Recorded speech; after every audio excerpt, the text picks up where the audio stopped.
복음이 전해지는 곳에는 하나님의 놀라운 능력이 나타나고 사람들이 예수를 믿고 또 구원의 자리로 돌아오게 되는 그러한 놀라운 능력이 나타나게 되지만, 그러한 현장에는 항상 복음을 거부하고 대적하는 자들이 있으며, 또 그들로 인해서 그리스도인들이 박해당하고 어려움을 당할 때가 많다라는 이 사실은 사도행전 시대에도 그렇고 오늘을 살아가는 우리들의 삶에서도 역시 느낄 수 있는 바입니다. 그러나 우리가 계속하여서 이 사도행전의 말씀을 새벽마다 묵상하며 깨닫게 되는 것은, 복음 전파에 그 어떠한 반대와 박해가 있다고 하더라도 하나님이 원하시고 하나님이 기뻐하시는 이 복음 전파 사역은 절대로 끊어지지 않는다라는 사실입니다. 에베소는 복음을 전하기 참 어려운 곳이었습니다. 그곳에는 유명한 아테네의 그 파르테논 신전보다 4배나 더 컸던 큰 아데미 신전이 있었는데, 아데미 신은 사람들이 신화 속에서 최고의 신이다 라고 말하던 그 제우스 신의 딸이었습니다. 그리스 신화에 보면 제우스에게는 남매가 있었는데, 아들의 이름은 아폴론, 딸의 이름은 아데미였습니다. 아폴론은 강한 힘을 상징하는 데 반해 아데미는 건강과 부를 상징하는 그러한 신이었습니다. 에베소가 특별히 이 아데미 신을 섬기게 된 이유는 아데미가 에베소에서 태어났다고 사람들에게 알려져 있었기 때문인데, 그래서 이곳에 아데미 신전이 세워지고 이 신을 정말 열심히 받드는 곳이 되었습니다. 아데미 신은 건강과 부, 즉 풍요를 주는 그러한 여신이었기 때문에 아데미 신을 섬기는 사람은 그 여신을 숭배할 때 건강과 물질적인 복, 풍요가 주어진다고 믿고 있었습니다. 눈에 보이는 실제적인 것들을 숭상하고 또 건강과 힘의 논리만이 가득했던 당시 로마 시대에 이 아데미 신은 아주 적합한 신이었습니다. 특별히 매년 5월이 되면 아데미 신전에는 엄청난 인파가 몰리게 되었는데, 이유는 매해 5월에 에베소에서는 아데미 신을 숭상하는 그 대규모 제사가 열렸었기 때문입니다. 자연스럽게 지역 경제도 아데미 이 숭배와 맞물려 있을 수밖에 없었는데, 세계 각국의 사람들과 에베소 시민들이 매일 와서 이 신전에서 제사를 드렸고, 그들을 대상으로 기념품을 팔며 그들은 이익을 취했습니다. 24절에 보면 그들은 발달된 세공 기술을 이용해서 아데미 신의 모양을 축소한 은으로 된 조형물을 만들었는데, 건강과 부를 상징한다라는 이러한 이유 때문에 사람 수대로 이 조형물들을 사가게 되었고, 뿐만 아니라 우리가 납골당에 그 화장한 그 시신을 안치하듯이 자기들의 함이 각자 있어서 벽에 구멍을 파서 그곳에 안치를 해놓거나 2개씩, 3개씩 사서 집안에 분향소를 차리듯이 제단을 만들어 아침과 저녁마다 건강과 부를 위해서 그 신을 바라보며, 그 조형물을 바라보며 빌던 것이 바로 이들의 생활이었습니다. 이것이 그 당시 에베소를 중심으로 전 로마 제국, 헬레니즘 문화권 사람들의 보편적인 그러한 정서였었기 때문에 아데미 신상과 기타 기념품을 파는 것, 이것은 굉장히 큰 돈벌이였습니다. 그런데 본문 23절에 보면 바울이 전하는 예수로 말미암아 적지 않은 소동이 있었다라고 말하고 있습니다. 그 소동이 무엇이었는지 본문 25절부터 27절까지 말씀에 드러나는데, 우리가 이 3절 말씀을 함께 읽어보겠습니다. 함께 읽습니다. 그가 그 직공들과 그러한 영업하는 자들을 모아 이르되, 여러분도 알거니와 우리의 풍족한 생활이 이 생업에 있는데, 이 바울이 에베소뿐 아니라 거의 전 아시아를 통하여 수많은 사람을 권유하여 말하되, 사람의 손으로 만든 것들은 신이 아니라 하니 이는 그대들도 보고 들은 것이라. 우리의 이 영업이 천하여질 위험이 있을 뿐 아니라 큰 여신 아데미의 신전도 무시당하게 되고 온 아시아와 천하가 위하는 그의 위엄도 떨어질까 하노라 하더라. 아멘. 여기에 지금 그 에베소에 소동이 일어났었던 이유가 잘 드러나고 있습니다. 앞선 24절에 데메드리오라 하는 사람이 등장하게 되는데, 그는 요즘식으로 말하면 상인조합의 그 조합장, 그 역할을 감당하던 사람입니다.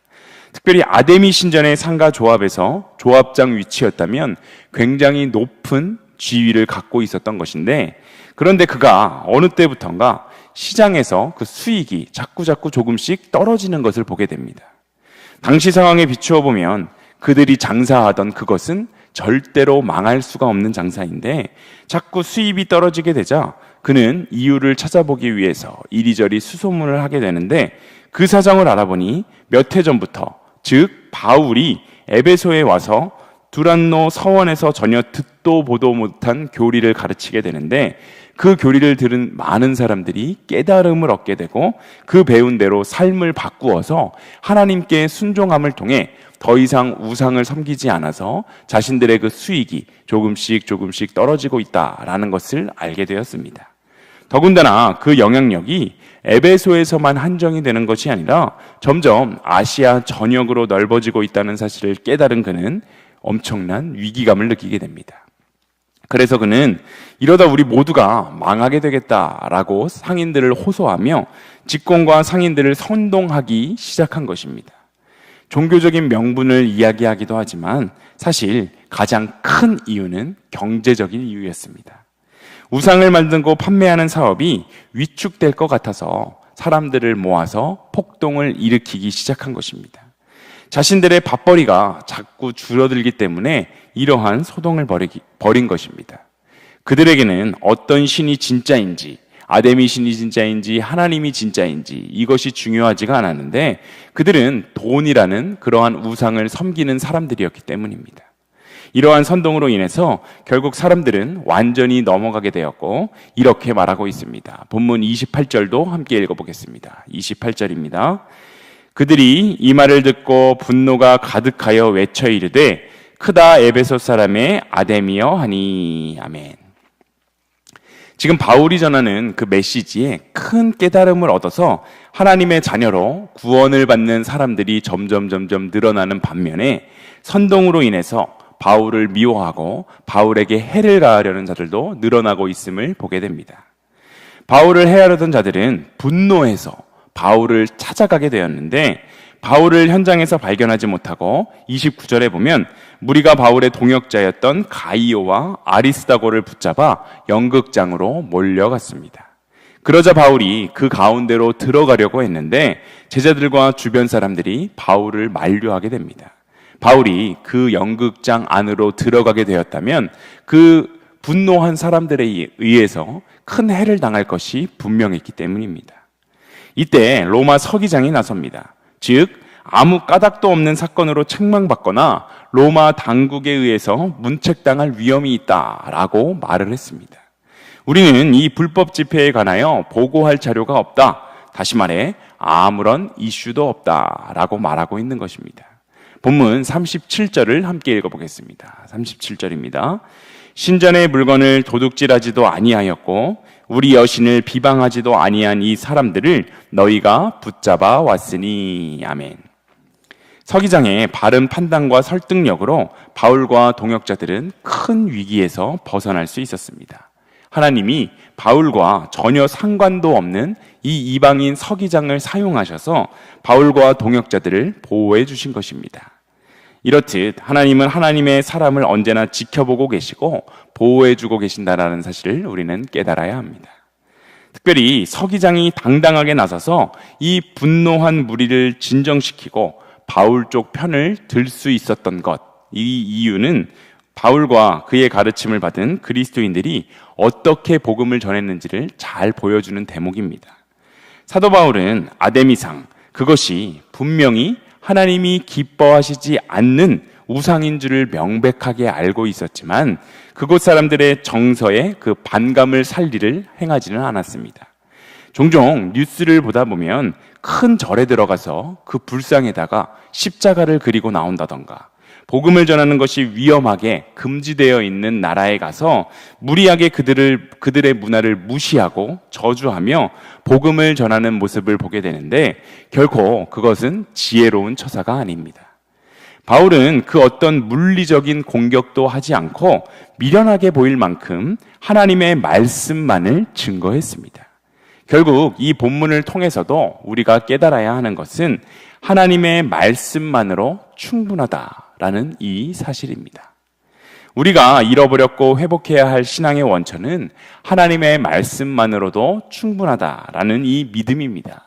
그 어떠한 화려한 미사여구 또 혹은 다양한 장비들과 또 다양한 다채로운 프로그램들 등으로 우리는 수많은 방법으로 복음을 전하는 시대이지만 그 중에서도 가장 중요한 것은 바로 하나님의 말씀이다라는 이 사실을 우리는 기억해야 합니다.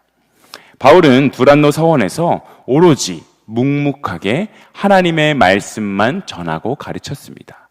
아담이 신을 막 저주하거나 그것은 말도 안 되는 것이다 라고 비판하고 비난하며 하나님의 말씀을 전했던 것이 아니라 오직 하나님의 말씀만을 전했습니다. 그는 하나님의 말씀만을 가르쳤는데 그 말씀이 많은 이들에게 감동을 주었고 주님의 말씀은 힘이 있고 흥왕하기 때문에 점점 더 세력을 얻고 세력을 넓혀갔습니다.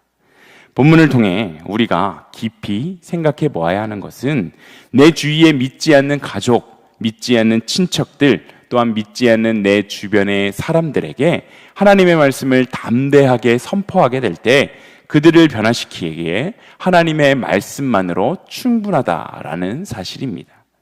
여전히 나는 부족하고 내 그릇은 작고 연약할지라도 내 속에 거하는 성령님의 능력에 힘을 입어서 그리스도의 십자가 사건, 하나님의 아들이 바로 나의 구주가 되었다는 사실, 하나님이 내 아버지라는 것에 대해서 우리가 확신을 갖고 증언하기만 한다면 그 말씀의 능력에 의해서 모든 일들이 일어나게 된다라는 사실입니다. 이것은 우리가 하는 일이 아닙니다. 우리는 다만 순종하여서 우리의 입술로 전하기만 할 뿐입니다.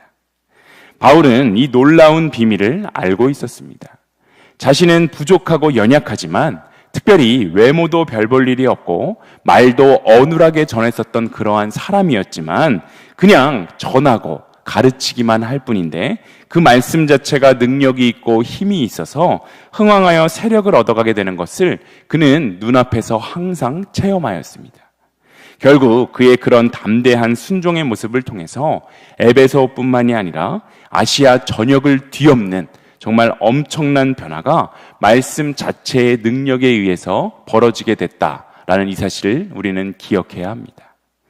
여러분, 우리가 하나님의 말씀에 순종하기만 하면, 하나님의 말씀에 온전히 순종하여서 그 말씀을 우리의 입술로 전달하기만 한다면 그 말씀 자체가 능력이 있기 때문에 많은 사람들이 감화를 받게 된다는 사실을 기억하시기를 소망합니다. 그 놀라운 힘으로 사람을 바꾸고 시대를 바꾸고 역사를 바꿀 수 있습니다.